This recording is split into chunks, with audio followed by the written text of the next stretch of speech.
All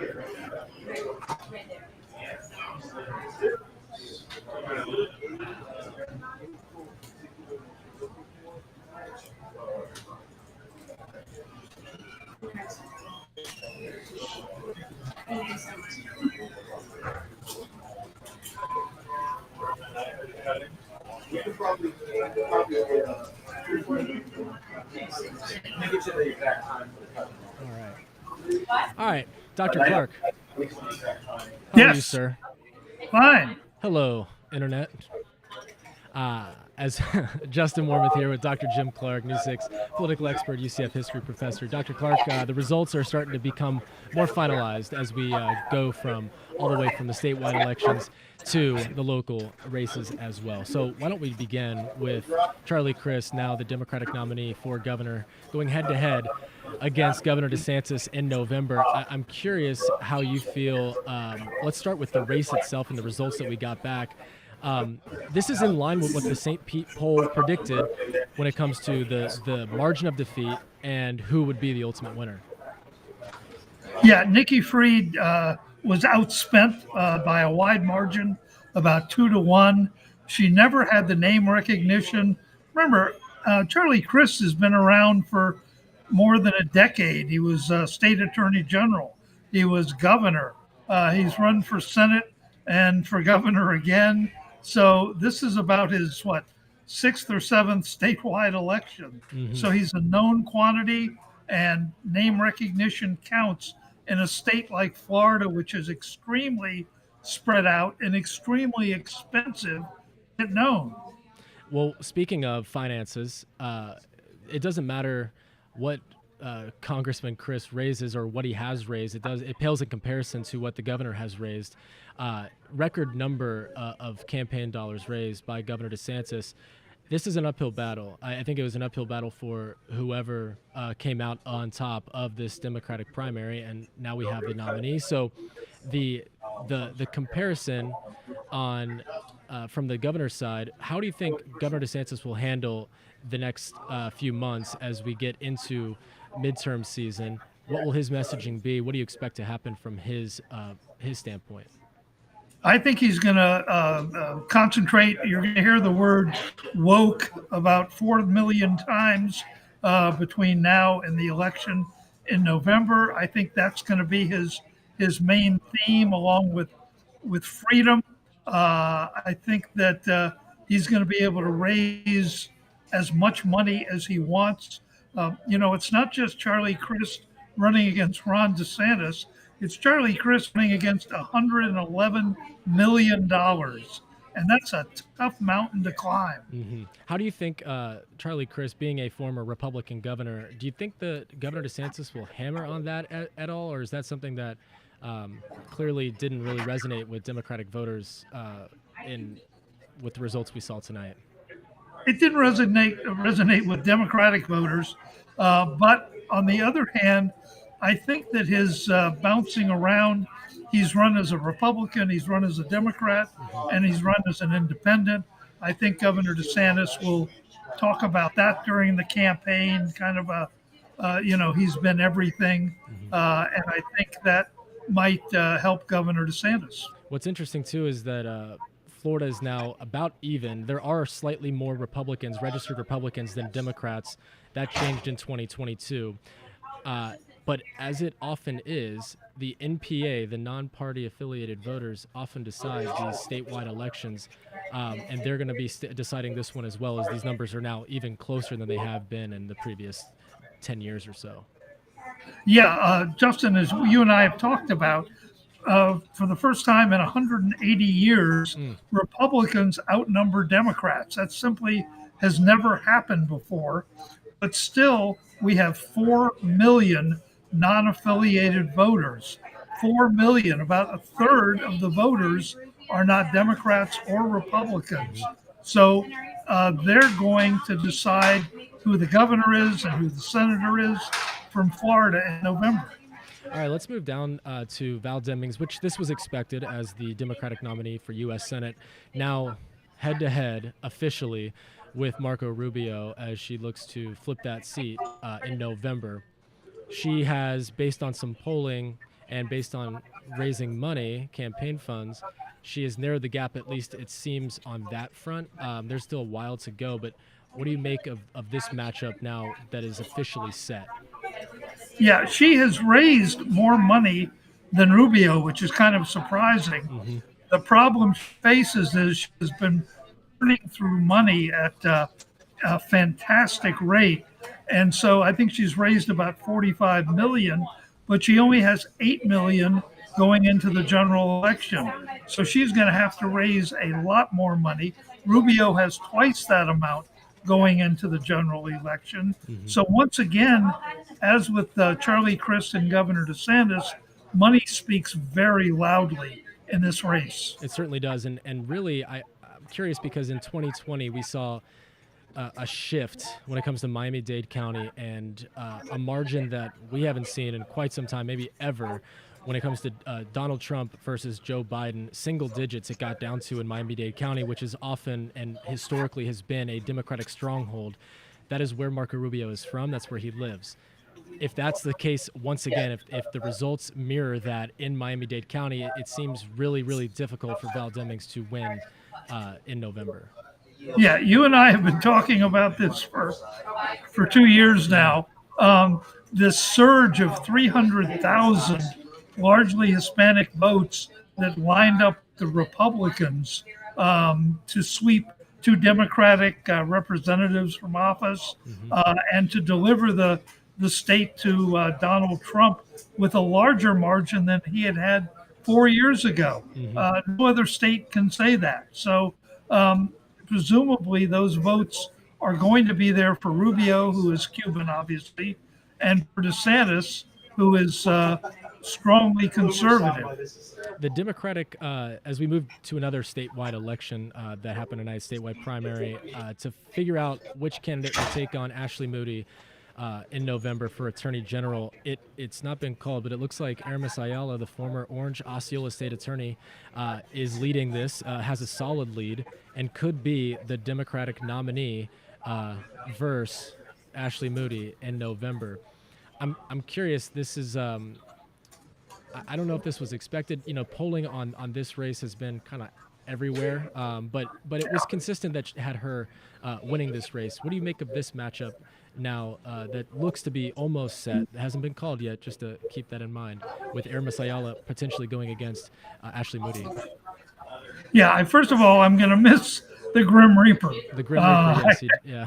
Yeah, who is apparently coming in second, but Hmm. but not enough to defeat her. He was the guy with the who dressed as the Grim Reaper and walked along beaches and around Florida, warning of the COVID virus. So apparently he has lost. I think it's going to be interesting. She was elected to Orange Osceola State Attorney with the help of so-called George Soros money, Hmm. that progressive money that bankrolls her campaign. It's going to be interesting to see if she gets that kind of money again against Ashley Moody, or whether they are going to put their money behind higher profile candidates. That's a good point. And Ashley Moody has quite a bit of money, just like Governor DeSantis does.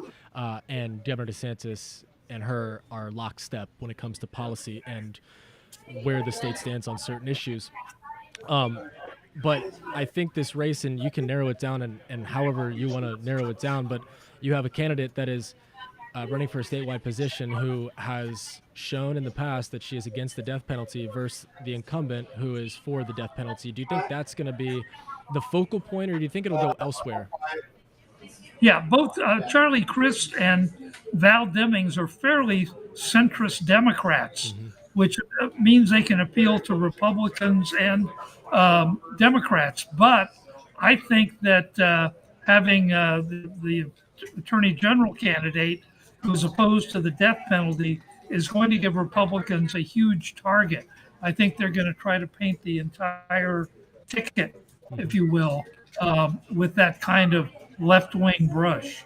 All right, let's now go to the congressional races decided, and they have been decided. But let's start with District 7, which was Stephanie Murphy's district. She, of course, retiring. And now that this district has a whole different makeup after redistricting, it looks like whoever came out of this Republican primary, which was Corey Mills, will likely be heading to Congress, despite what happened on the Democratic side, because of the makeup of this district. Yeah, the district is overwhelmingly Republican. The Republicans have bunches of money, and I would expect Corey Mills to go to Washington in January. Although I should point out, Justin, we've talked about this, that 9 months ago, if you'd told me that Corey Mills would win the nomination and that Stephanie Murphy would have retired from politics, I would have said, Yeah. no, that can't happen. We've had a number of those surprises where things we had no idea were going to happen 9 months ago happened tonight. It just shows you that politics, what have you done for me lately? Who has the momentum? Anthony Sabatini looked like the candidate on the Republican side that would separate himself with the name recognition, with his views on certain things, and being lockstep with former President Trump. But he did not have enough, and the attack ads that were against him, which some of it was false, but the big ticket item was that he was a former Democrat, and that obviously resonated with the Republican voters in District 10. Yeah, I think that Anthony Sabatini was one of the most conservative people running this year, and yet his opponent tagged him as a Democrat, and it hurt him. And he did not do nearly as well. The early polls showed a tight race between himself and Corey Mills, and as you know, Corey Mills kind of ran away with it. He did. Let's talk about District 10. We spoke about Val Demings running for Senate. This position, District 10, of course, looking to succeed her. Maxwell Frost, a 25-year-old, potentially could be the first Gen Z member of Congress, and a political activist, a gun rights advocate. It's on paper, it might look like a big upset when you talk about who he was going against, an established state senator and Randolph Bracey, two former members of Congress as well. But when you look and you follow the money and you follow the endorsements, it's really not that surprising. What do you think? Yeah, I was stunned that he was able to come into the race. First of all, he had the backing of Bernie Sanders. He had the backing of Elizabeth Warren of the AFL-CIO. He had the so-called George Soros money, the left wing, if you will, of the party. And he literally came out of nowhere and won this nomination. I think that Bracey ran a pretty poor campaign. I think he took for granted that he was going to win. And 9 months ago, I would have agreed with him. But he did not get endorsements lined up like he should. He didn't raise money like he should have. I think he took a lot for granted. For example, there was a forum featuring all the candidates, and he didn't show up. So I think he thought he was the leader and going to win. Yeah. Florida 11th Congressional District, as we move to this last race that we're going to focus on. When the initial results came down, you had Daniel Webster, an incumbent, an established politician here in Central Florida, and he had a close call tonight against Laura Loomer, who is a right-wing activist and banned from Twitter, if that gives you an indication on where she stands on certain political issues. It was a scare, and there were some surprises with the results that came down, especially in Sumter County. Yeah, it is strange that Orange County is going to send a Gen Z person to Congress, and Sumter Lake and part of Orange County is going to send a baby boomer to back to Congress. Yeah. This was a shock. First of all, that she carried the villages, that she carried Sumter County, which I don't think anyone saw coming. She carried that part of Lake County, where he was able to win, where Dan Webster was able to win, of course, was in that part of Western Orange County where he is from. Hmm. And he had a huge margin there. He's from Winter Garden.